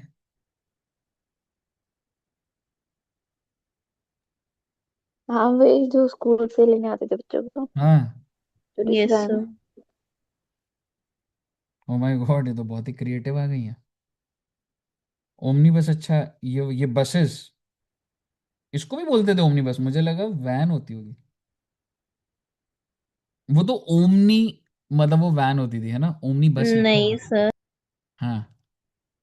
ठीक है, वो तो सिर्फ ओमनी होती थी, जो वैन होती थी, है ना?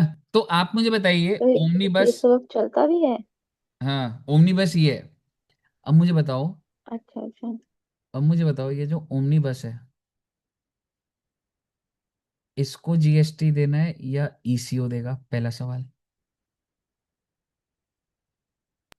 यही देगा। यही देगा, गुड। हाँ। क्योंकि सर वो उन्होंने कुछ एक्सेप्ट करा था ना कि उसका नहीं वो हुआ, तो यही दे रहा होगा, हम्म। हाँ जी सर। है ना? तो ये नाराज हो गए बेटे ओमनी बस वाले।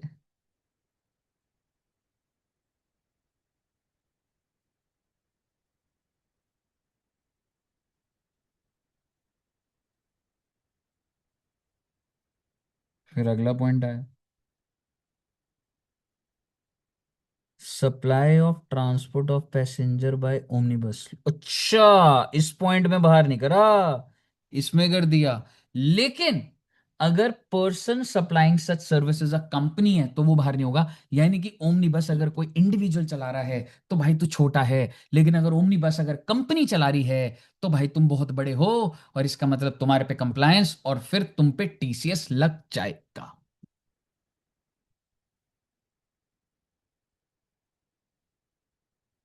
ले दे के बात यह है कि ओमनी बस भी बाहर हो गई है, लेकिन अगर ओमनी बस एक कंपनी चला रही है ना, तो तुम तो बहुत बड़े हो गए, तुम तो खुद ही चार्ज कर लो, और तुम खुद ही चार्ज करोगे तो हम तो टीसीएस काटेंगे ना।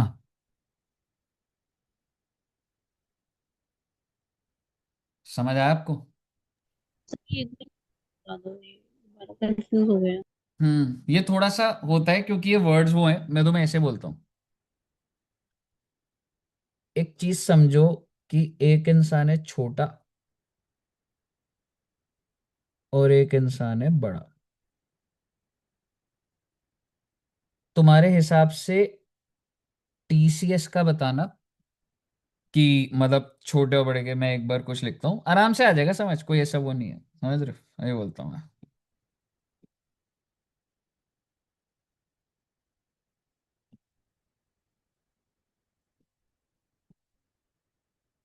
अगर मैं बोलूं कि एक ड्राइवर है जो कि कैब चलाता है, तुम्हारे हिसाब से छोटा इंसान है या बड़ा इंसान है?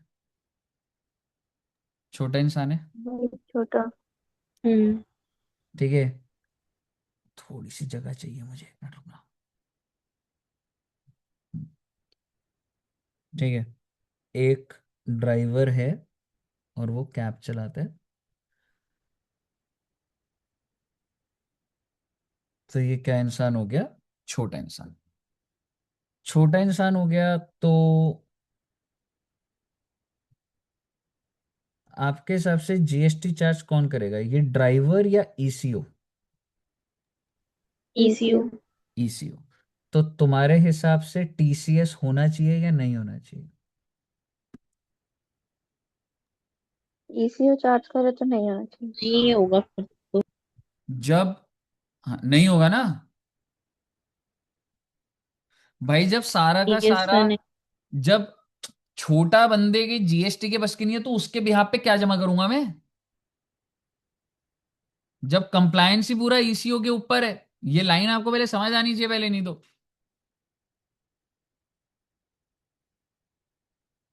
मैं ऐसे बना देता हूँ, दूसरा लिखता हूँ, एडिडास। छोटा कि बड़ा? बड़ा। बड़ा। जीएसटी कौन चार्ज करेगा, एडिडास या ईसीओ? एडिडास। एडिडास। यानी कि सारे कंप्लायंसेस एडिडास के, तो अब टीसीएस लगेगा नहीं लगेगा? आई एम लगे। सॉरी, आई एम सॉरी, हाँ, लगेगा नहीं लगेगा? लगेगा। लगेगा।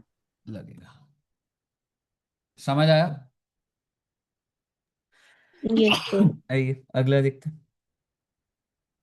एक इंसान है प्लम्बर, छोटा कि बड़ा? छोटा। जीएसटी कौन चार्ज करेगा? ईसीयू। ईसीयू। टीसीएस लगेगा? नहीं। नहीं।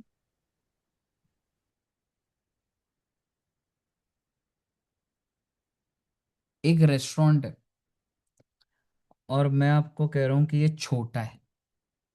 रेस्टोरेंट बड़े भी होते हैं छोटे भी होते हैं, छोटा है। जीएसटी कौन चार्ज करेगा? ईसीयू। टीडीएस लगेगा? टीसीएस? नहीं। नहीं।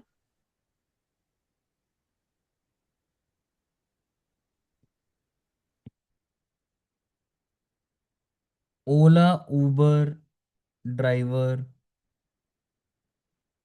रैपिडो ड्राइवर,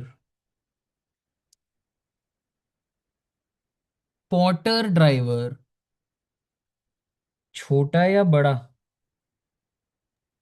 छोटा। छोटे। ईसीओ, जीएसटी कौन चार्ज करेगा? ईसीयू। ECU। तो टीसीएस नहीं लगेगा। नहीं लगेगा। नहीं लगा। ओमनी बस, सिर्फ ओमनी बस लेगा, सिर्फ ओमनी बस। छोटा या बड़ा? छोटा। छोटा। छोटा। जीएसटी कौन चार्ज करेगा? ईसीयू। ECU। टीसीएस लगेगा। नहीं। लेकिन अगर ओमनी बस एक कंपनी द्वारा चालक है, तो छोटा की बड़ा? बड़ा। बड़ा। अब जीएसटी कौन चार्ज करेगा? ओमनी बस। ओमनी बस जो कंपनी जो ऑपरेट कर, डिस्कवरी। टीसीएस लगेगा। यस। उसका नहीं। एक लॉजिक बैठा आपके दिमाग में? Yes sir. अब मैं यस सर। कुछ नहीं बोलूंगा, आप चुपचाप ये 4 पॉइंट्स पढ़िए कि ये क्या बोल रहे हैं।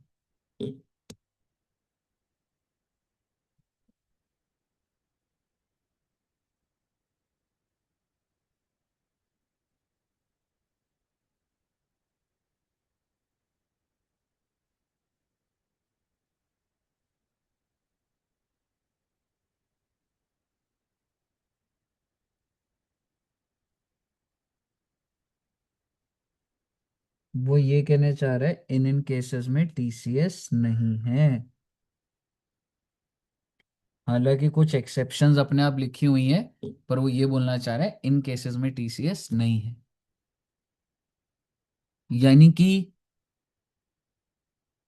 क्या रेस्टोरेंट वाले पे टीसीएस है बच्चे?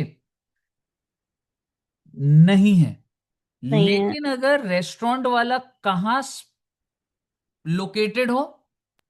Specified premise. अब ये क्या स्पेसिफाइड है वो प्रीमिसेस। छोड़ो ना, आप ये होता है 5 स्टार होटल के अंदर अगर आप लोकेटेड हो और अगर उसका रूम का किराया 5,000 से ऊपर है या 7,500 से, एग्जैक्ट आपको बता दूंगा मैं। यानी कि ओवरऑल रेस्टोरेंट पर टीसीएस नहीं है क्योंकि वो छोटा माना गया। आगे सुनिएगा, हाउसकीपिंग, प्लम्बिंग, टीसीएस नहीं है, छोटे हो तुम। लेकिन अगर तुम बड़े निकले, if you are liable for registration, आपका टर्नओवर एक्सीड हो रहा है, तो आप पे टीसीएस होगा। Service of accommodation in a hotel, in guest house, आपको छोटा माना जा रहा है, टीसीएस नहीं है। लेकिन अगर तुम लाइबल फॉर रजिस्ट्रेशन हुए तो टीसीएस होगा, क्योंकि तुम्हारी जिम्मेवारी होगी। अल्टीमेटली बात छोटे बड़े की ही है। तुम छोटे हो तो ईसीओ सब संभाल रहा है, चिंता मत करो। लेकिन अगर तुम लाइबल फॉर रजिस्टर हो गए, अगर तुम बड़े दुकानदार हो गए, तो जीएसटी भी तुम ही चार्ज करोगे, क्योंकि तुम बड़े हो, और बड़े हो, जीएसटी लग रहा है तो टीसीएस तो लगेगा ही ना। अब बोलिए बच्चे। यस सर आ गया। एंड ये रिपीट भी होगा यस एक सर। लेवल पर, हाँ ठीक है ना, मतलब वो धीरे धीरे बैठता है दिमाग में। बस आपको ये ध्यान रखना है कि ये सारे के सारे जो नोटिफाइड चीजें हैं, ये सारी की सारी अगर आपने देखा तो ये सर्विसेज।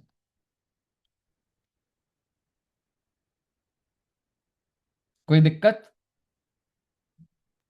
No sir. ये वाली लाइन ऐसी है, पढ़ने का ये है कि अगर आरसीएम पे ईसीओ को पे करना है, कौन से केसेस है हमें बिल्कुल भी नहीं सोचने, आपको बिल्कुल टेंशन नहीं लेनी। अगर जीएसटी ईसीओ पे कर रहा हूँ आरसीएम बेसिस, तो भी तो टीसीएस नहीं होगा ना। ठीक है, क्योंकि कोई दूसरे की लाइबिलिटी नहीं ईसीओ पे ही है, तो भाई फिर किस बात का टीसीएस। बस बेटे खत्म हो गया 5 मिनट के अंदर। रजिस्ट्रेशन, कंपलसरी रजिस्ट्रेशन लेनी होती है ईसीओ को, इलेक्ट्रॉनिकली सबमिट करेगा, 3 दिन में रजिस्ट्रेशन मिल जाती है। अगर ECO is no longer required to take to carry on the registration, he can cancel it. ठीक है। जीएसटीआर 8 में मंथली स्टेटमेंट देता है कि भाई मैंने इतना इतना टीसीएस काटा है। कौन सी तारीख को जमा होगा बच्चे? 10th को। रिटर्न भी इसी दिन जाती है, मंथली स्टेटमेंट और पेमेंट भी कब होती है? 10th को। ये फालतू की बातें हैं कि ये जब रिटर्न चैप्टर होगा तो मैं कनेक्ट हो जाएगा। जीएसटीआर 9 क्या है, पूरे साल का होता है, 31 दिसंबर को दिया जाता है। आप सिर्फ लिख लेना, आपको इसका कुछ नहीं करना है आपको। ठीक है। आखिरी लाइन और बस फिर हमारा खत्म है। Notice to ECO seeking detail, ये भी थ्योरेटिकल है। Officer not below the rank of deputy commissioner can issue notice to ECO relating to detail of goods और service. Operator has to furnish the detail within 15 days, मतलब ये जो eco इसको 15 दिन में करना है। Otherwise a penal action under section 122 and a penalty up to 25,000 would be levied. इससे ज्यादा आपको कोई बात नहीं जाननी। और इसी के साथ आपका सारा का सारा टीडीएस एंड टीसीएस खत्म होता है। एक लाइन और मैंने बोलनी है, पर आपकी स्क्रीन पे टीडीएस और टीसीएस ऐसे लिखा हुआ है समरी में, इसको पढ़िएगा ना, आपको अच्छा लगेगा एक बार। उप्स।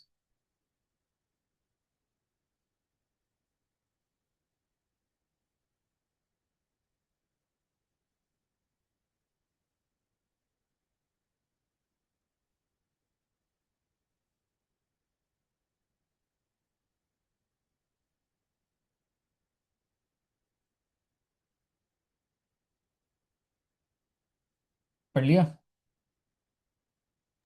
Yes sir.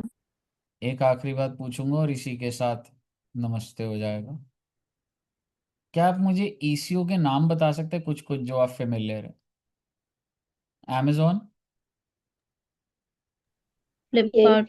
Flipkart, Meesho, Myntra.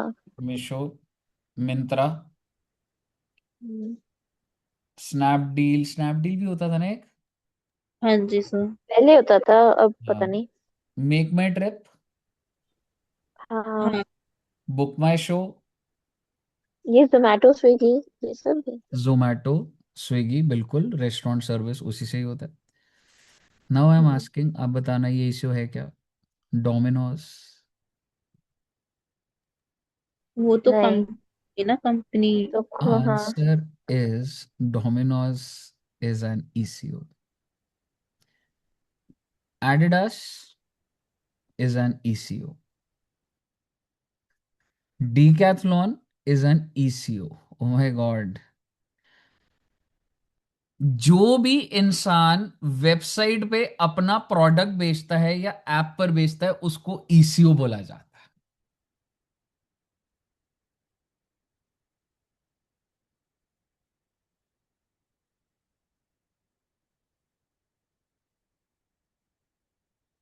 If Decathlon has its own website, my question to you is, does it have? Yes Yes, sir. Yes. it is an ECO as well. But no TCS is to be deducted by Decathlon on its own sales on that website. भाई मैं अपनी ही website पे cell कर रहा हूं तो मैं अपना ही टीसीएस थोड़ा ना काटूंगा। तो पॉइंट ये है, क्या डीकैथलॉन ईसीओ है? यस। पर क्या मेरी ही वेबसाइट पे कस्टमर आया, मैंने ही बेचा, तो मैं खुद को आधा कुछ डिडक्ट करके करूंगा? Answer is no. क्या डीकैथलॉन ईसीओ है? यस। बट क्या वो अपनी ही सेल पे टीसीएस काटेगा? Answer is no.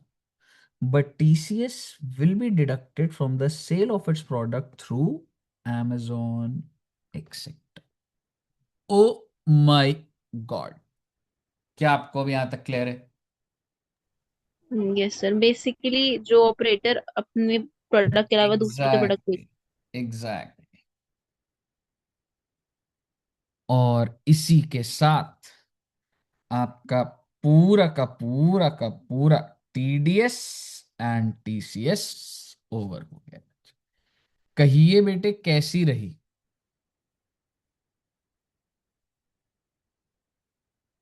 अब आप क्या करिएगा, सारे पॉइंट लिखे हैं इसमें, कोई ऐसा नहीं है।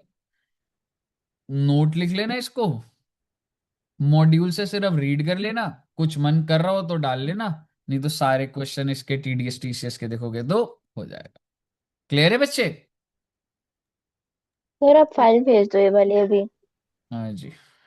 टेलीग्राम पे डाल दूं? हाँ हाँ। हाँ जी सर। टेलीग्राम पे भेज दिया बच्चे मैंने। ठीक है, बस लोड ही हो रहा है। ठीक है जी, तो इतना रखते हैं और नेक्स्ट क्लास में अब हम क्या करेंगे? नेक्स्ट क्लास में हम इसको अब नया चैप्टर करेंगे। ठीक है साहब?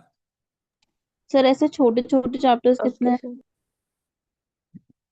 ई वे बिल छोटा है, अकाउंट्स एंड रिकॉर्ड्स छोटा है, e-way bill, accounts and records, invoice, payment, 4 chapter छोटे हैं तो मेरी पहले कोर्स। छोटे छोटे करवाओगे? नहीं मतलब एक सीक्वेंस की भी जरूरत है, तो अब हो सकता है मैं रजिस्ट्रेशन या एक बड़े चैप्टर, टोटल 3 है, रजिस्ट्रेशन, आईटीसी एंड रिटर्न। अगर बाकी फिर एक दो, जैसे चार्ज भी छोटा ही है, सप्लाई थोड़ा 2-3 क्लास ले लेता है, तो जो बड़े भी है मतलब वो, मतलब ऐसे नहीं होंगे कि मतलब बिल्कुल ही वो है, तो मैं एक मिक्स कर लूंगा वैसे करके। Okay sir. ठीक है ना बच्चे? चलिए तो इतना रखते हैं जी। और तुम्हारे टेक्निकली कितने चैप्टर्स हो गए? एग्जाम्शन कवर हो गए, ये फायदा मिल गया हमें काफी हद तक। मोटा मोटी 5 चैप्टर हो गए अगर मैं एग्जाम्शन को जोड़ दूं तो, हाँ। हाँ जी सर। अगर मैं 3-4 कर दिए तो फिर हमारा बहुत आराम से कंट्रोल हो जाएगा अप्रैल के महीने में, समझ रहे हो? ठीक है जी। चलिए, जो जी कि सर। मेरी यही कोशिश है कि 9-10 चैप्टर तक मैं पहुंच जाऊं, ताकि फिर बस मेरे को पता हो कि 4-5 चैप्टर बच रहे हैं बस। चलिए तो इतना रखते हैं बच्चे, और बढ़ेंगे आगे नेक्स्ट क्लास में। Okay, thank you very much, bye bye. Bye sir.